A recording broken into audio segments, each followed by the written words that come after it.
Texas has an opportunity to make a voucher program be a huge win-win for everybody, and whether it ends up being that way or not, because typically there's one group of people that screws it up. It's called politicians. Yep. Abbott up there and Dan Patrick can screw up a fart in a dust storm like nothing else, because they make it political and they do what they're being told to do instead of doing what's best for Texans. Mm-hmm. And that's a problem I have with it. But I agree that there are, if people are being allowed to have an option and they need assistance, let's give it to them.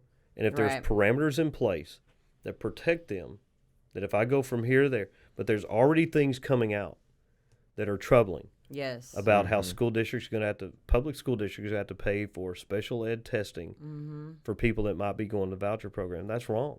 Yeah. That's wrong. Well, yeah. But I don't know who should pay for that. No. But the state's sitting on all this money that they won't won't let go. We have this rainy day fund that can't be over a certain amount, and you could use that money for other things. Or let's legalize marijuana. Yeah. And let's take that money and put that into a voucher program. Let's have a real voucher program. Right. And let's start gambling. Well, People are spending money on marijuana anyway. They might as Mm-hmm. well get taxed for it like they're doing in Colorado and use it for education, like they did the lottery supposedly. Because here in Texas, and my students in Elgin, I love my students from Elgin.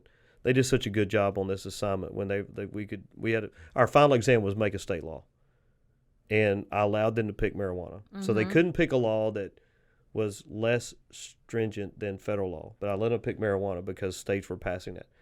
And this is what in their research, they found that the state of Texas in the first year could generate over $200 million in tax revenue alone from legalizing marijuana. Freaking Nancy Reagan, Just Say No program.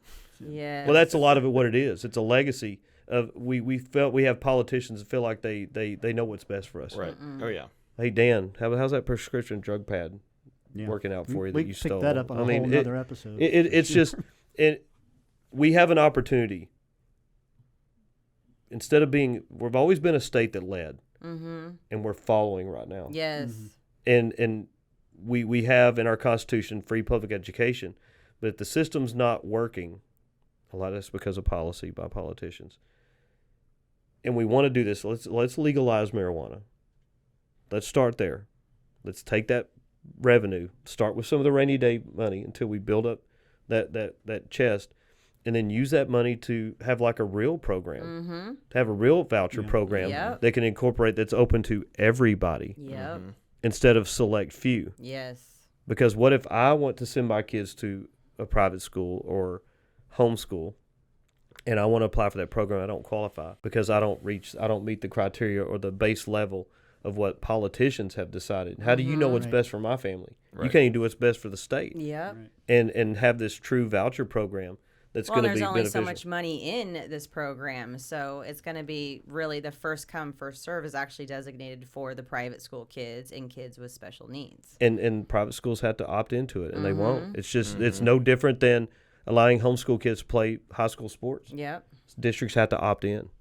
Yep. And a private school would have to opt in, and private schools won't. Yeah, Regents doesn't need your money. No. Regents doesn't need the state's money. No, St. Michael's doesn't either. Yeah. And most of the schools in San Antonio, St. Paul, John Paul II up in Dallas, they don't need your money.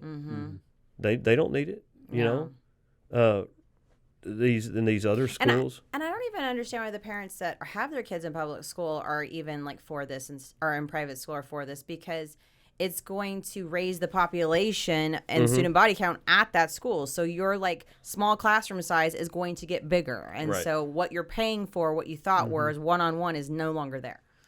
Well, and it's really like a knee-jerk reaction. We go from here all the way to here. Yes. And it's all, like I always tell the kids, somewhere in the middle is the truth. Right.